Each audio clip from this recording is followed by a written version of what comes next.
여러분 안녕하세요. 할렐루야. 저는 임희영 목사입니다. 웨스트우드 연합감리교회를 섬기고 있습니다. 오늘 여러분들과 함께 새벽 예배를 또 시작하게 되어서 너무 감사합니다. 잠언 19장의 말씀 오늘 우리가 함께 묵상할 텐데 하나님의 은총과 사랑이 함께 하기를 바랍니다. 우리 다 함께 찬양 하나님 앞에 올려드리겠습니다.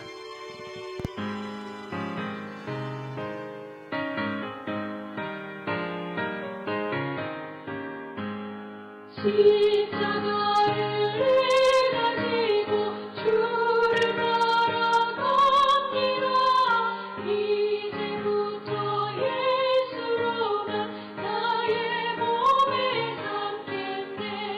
세상에서 무기여와 모두 잃어버려도 주의 평안 내가 받고 영생 복을 주도 곤욕 당했으니 나도 곤욕 당하리. 세상 사람 간사하나 예수 진실합니다. 예수 나를 사랑하사 빛난 얼굴 보이며 원수들이 미워해도 염려할 것 없겠네. 내가 비파당할 때에 주의 품에 안기고 세상도 초당할수록 많은 위로받겠네. 주가 주신 기쁨 외에 기뻐할 건 무엇냐. 주가 나를 사랑하니 기뻐할 것뿐일세. 아멘. 기도하겠습니다. 은혜로우신 하나님, 오늘도 감사합니다. 주님의 말씀을 우리에게 주시고 우리가 이 말씀을 묵상할 수 있게 허락하심을 감사합니다. 간절히 하나님 앞에 기도합니다. 우리의 언어와 행실을 바르게 하시고 우리로 부지런하여 주를 섬기는데 부족함이 없게 하여 주옵소서. 우리가 이 세상 살아가면서 우리와 서로 연결된 사람들 그리고 연결될 사람들에게 하나님의 의로우신 일들을 드러내는데 부족함 없게 하옵소서. 오늘 말씀을 우리에게 주셨사오니 우리로 이 말씀 가지고 살아갈 수 있게 하옵소서. 예수님의 이름으로 기도합니다. 아멘. 네, 오늘 잠언 19장 말씀을 우리가 함께 묵상할 시간이 되었습니다. 벌써 19일이 되었다는 얘기죠. 정말 감사합니다. 우리 하나님께서 여러분들과 함께 이렇게 묵상할 수 있는 시간. 네, 여러분 제가 계속 뷰를 보니까 한 20분 정도, 15명에서 20분 정도가 항상 매일같이 묵상을 하시는 것 같아요. 감사합니다. 새벽 예배를 물론 교회에 오셔서 드리는 것이 정말 좋고 그렇지만 시대적인 어떤 상황들, 풍조가 이렇게 변해가는 상황 속에서 우리가 하나님을 조금 더 잘 알아갈 수 있는 방법, 그리고 함께하지 못하시는 분들, 참여하지 못하시는 분들을 위한 온라인 예배, 이런 것들이 여러분들과 저를 더 마음으로 풍성할 수 있게 하기를 바랍니다. 여러분들 중에 혹시 그럼에도 불구하고 교회에 기도하러 오시기를 원하시는 분들 있으면 제가 방법을 잘 찾아볼 수 있도록 하겠습니다. 여러분 참고해 주시고 혹시 교회에 기도하러 오시기를 원하시는 분들 있으면 언제든 알려주시기 바랍니다. 잠언 19장의 이야기, 우리 인생의 지혜를 하나님의 말씀을 통해서 배우는 잠언의 말씀입니다. 19장 말씀은 특별히 약간 18장, 17장과는 조금 다른 부분의 통찰력을 제시합니다. 대단히 현실적인 것을 이야기합니다. 첫 번째는 이 하나님의 지혜는 가난보다 무서운 것에 대한 부분입니다. 1절 말씀에 보면 가난하여도 성실하게 행하는 자는 입술이 패역하고 미련한 자보다 나으니라. 이게 가난보다 무서운 거라는 거죠. 세상은 사람의 재산의 유무로 사람을 평가합니다. 그러나 하나님은 인간의 입술과 성실함을 봅니다. 가난보다 무서운 것이 왠지 게으른 것에 대한 부분으로 수렴하는 것 같죠. 성실함. 아무리 부유해도 거짓을 일삼는 미련한 사람보다는 정직하게 땀 흘리는 자가 훨씬 가치 있는 인생이라는 것이죠. 경제학에서도 공부할 때 우리가 그런 이야기를 합니다. 돈을 공부하는 학문이지만 잠재적인 능력을 연구를 해요. 그래서 그 사람이 당장에 돈은 없지만 잠재적 가치에 대한 부분도 공부를 합니다. 세상 학문도 그렇게 공부를 해요. 눈에 보이는 것이 다가 아니다. 특별히 우리가 말하는 것, 그리고 성실한 것, 이거 되게 중요하다는 것이죠. 4절과 7절 말씀에서 보면은 재물이 많으면 친구가 모이지만 가난하면 형제들조차 멀리한다. 이거는 세상의 현실이죠. 그것을 잠언이 또 인용을 하고 있습니다. 그러나 잠언은 여기서 끝나지 않습니다. 오히려 17절로 우리에게 이야기를 하죠. 제가 17절 한번 읽어보도록 하겠습니다. 가난한 자를 불쌍히 여기는 것은 여호와께 꾸어드리는 것이니 그의 선행을 그에게 갚아주시리라. 가난한 사람을 내버려 두지 말아라 라는 거죠. 가난보다 무서운 것이 있고 그것이 우리의 입술과 성실함이라면, 두 번째는 우리가 이러한 가난하게 있는 사람들을 도와드리는 것이 너무나 당연하다. 너무나 당연하다 못해 이것은 여호와께 꾸어드리는 것이다. 그의 선행을 그에게 갚아주실 것이다.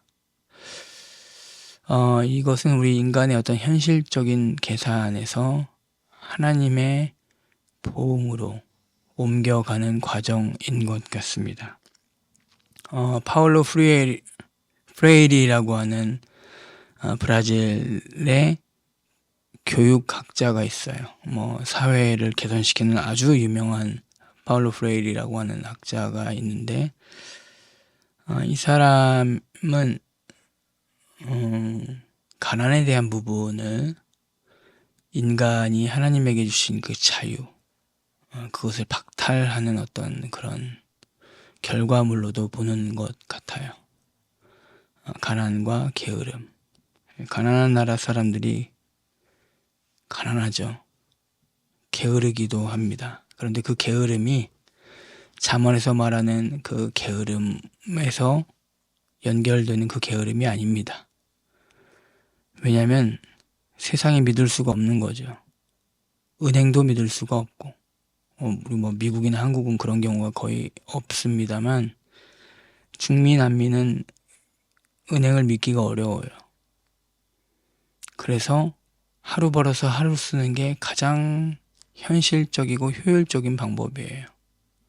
일자리가 있으면 일하고 없으면 굶고, 그렇게 살아가는 것이 중남미 사람들의, 가난한 사람들의 삶이에요. 근데 그 사람들이 왜 그렇게 가난할 수밖에 없었는가? 열심히 해도 보상이 없었거든요. 열심히 해도 보상이 없는 그런 사람들. 그런 가난한 사람도 있어요. 가난이 나쁜 것이다. 열심히 일하지 않고 게으른 사람은 나쁜 것이다 라고 이야기를 할 수 있습니다. 그런데 열심히 일을 할 수 없는 상황에 있는 사람들도 분명히 있다는 것을 여러분들도 알고 저도 알고 있어요. 현실적인 부분. 그런데 우리는 그런 부분에 깊숙하게 들어가는 것을 주저합니다. 왜요? 우리가 도와야 되니까. 오늘 우리가 찬양 부른 것처럼 십자가를 우리가 져야 돼요. 그래서 가족들 중에 가난한 사람이 있거나 그 가난을 극복하지 못하는 것에 대해서 우리가 외면할 수 있습니다. 그런데 잠언은 우리에게 제시합니다. 가난한 자를 불쌍히 여기는 것, 여호와께 구워드리는 것이다. 그의 선행을 하나님께서 그에게 갚아주시리라. 사랑하는 여러분, 여러분들 주변에 소외된 이웃을 돕는 것은 하나님께 돈을 빌려드리는 것과 같다는 이 선포, 굉장히 중요한 부분입니다. 그리고 이 세상 현실에서 가난과 게으름을 잘 분별할 수 있도록 하는 우리의 마음을 갖게 합니다. 여러분 젊은 친구들이 혹시 여러분들의 기준으로 봤을 때 게을러 보이고 여러분들의 눈에 안 차 보여도 여러분 너무 뭐라 그러지 마세요. 그들은 그들 나름대로의 최선의 선택을 하고 최적의 결정을 따라서 행동하는 것이라고 생각합니다. 오히려 사회가 그들의 이런 행실들을 어쩔 수 없게 둔 것에 대해서 구조적으로 우리가 관찰하고 이런 부분들에 대한 적절한 해석과 대안을 찾아가는 것이 너무 중요하다는 생각이 듭니다. 우리 주변에 있는 가난한 사람들, 혹시 게으른 사람들이 혹시 우울증과 관련은 없는지 우리가 조금 더 진지하게 이런 상황들을 바라보아야 할 것 같습니다. 특별히 젊은 세대들을 대할 때 우리는 우리의 생각을 내려놓았으면 좋겠습니다. 젊은 세대들이 이러한 시대를 살아가는 것이 여러분들 보기에는 복이라고 생각할 수도 있지만 오히려 어려운 시기를 겪고 있을 수도 있어요.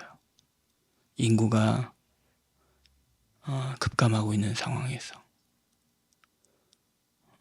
미래는 불확실하고 AI가 이런 우리의 일자리들을 다 줄여드리는데 아주 결정적인 역할을 하고 있는 이런 현실 속에서 우리는 어떻게 해야 될 것인가 진지하게 고민을 하게 됩니다.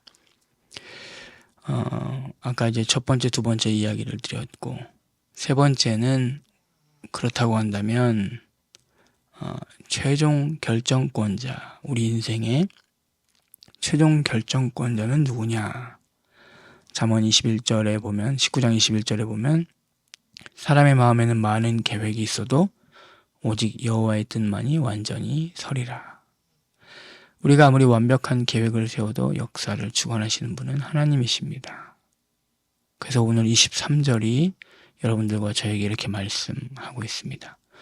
여호와를 경외하는 것이 사람으로 생명에 이르게 하는 것이며 그분 안에 머물 때 진정한 만족과 안전이 있다고 강조하고 있습니다.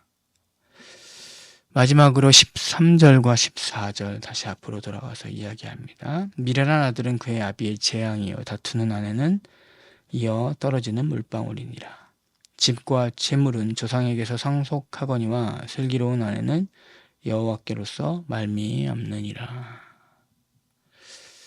오늘 하루에 우리의 계획을 세워보시고 따라가시겠지만 그 계획보다 하나님의 주권이 있음을 인정하며 또 주변에 연약한 이들이 있다면 그들을 돌보고 섬기는 넉넉한 마음이 여러분들과 저에게 있기를 바랍니다.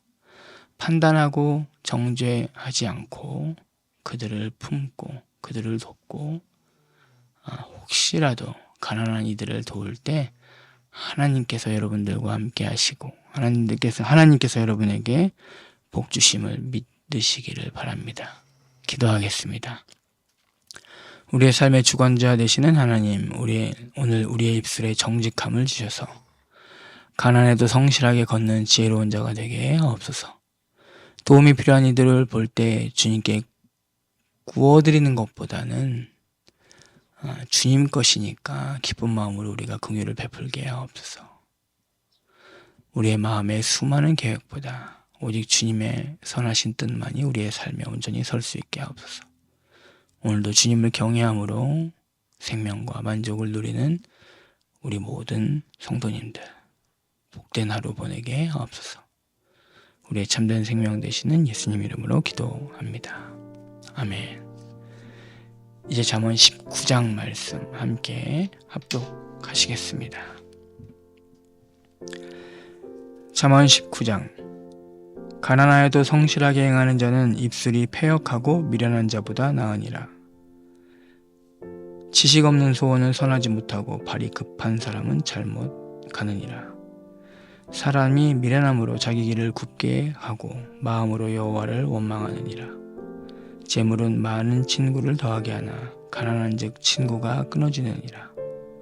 거짓 증인은 벌을 면하지 못할 것이요 거짓말을 하는 자도 피하지 못하리라.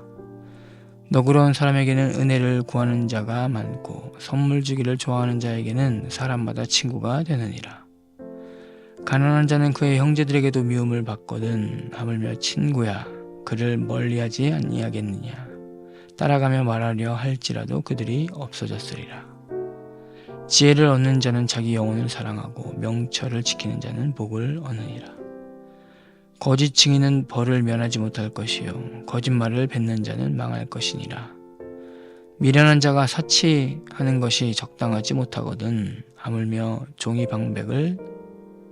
방백을 다스림이랴. 노하기를 더디하는 것이 사람의 슬기요 허물을 용서하는 것이 자기의 영광이니라. 왕의 노함은 사자의 부르짖음 같고 그의 은택은 풀 위의 이슬 같으니라. 미련한 아들은 그의 아비의 재앙이요 다투는 아내는 이어 떨어지는 물방울이니라. 집과 재물은 조상에게서 상속하거니와 슬기로운 아내는 여호와께로서 말미암느니라. 게으른 사람으로 깊이 잠들게 하나니 태만한 사람은 줄일 것이니라. 계명을 지키는 자는 자기의 영혼을 지키거니와 자기의 행실을 삼가지 아니하는 자는 죽으리라. 가난한 자를 불쌍히 여기는 것은 여호와께 구워드리는 것이니 그의 선행을 그에게 갚아주시리라. 내가 내 아들에게 희망이 있은즉 그를 징계하되 죽일 마음은 두지 말지니라. 노하기를 맹렬히 하는 자는 벌을 받을 것이라. 내가 그를 건져주면 다시 그런 일이 생기리라. 너는 권고를 들으며 훈계를 받으라. 그리하면 내가 필경은 지혜롭게 되리라. 사람의 마음에는 많은 계획이 있어도 오직 여호와의 뜻만이 완전히 서리라. 사람은 자기의 인자함으로 남에게 사모함을 뱉느니라. 가난한 자는 거짓말하는 자보다 나으니라. 여호와를 경외하는 것은 사람으로 생명에 이르게 하는 것이라. 경외하는 자는 족하게 지내고 재앙을 당하지 아니하느니라. 게으른 자는 자기의 손을 그릇에 넣고서도 입으로 올리기를 괴로워하느니라. 거만한 자를 때리라. 그리하면 어리석은 자도 지혜를 얻으리라. 명철한 자를 견책하라. 그리하면 그가 지식을 얻으리라. 아비를 구박하고 어미를 쫓아내는 자는 부끄러움을 끼치며 능욕을 부르짖는 자식이니라. 내 아들아, 지식의 말씀에서 떠나게 하는 교훈을 듣지 말지니라.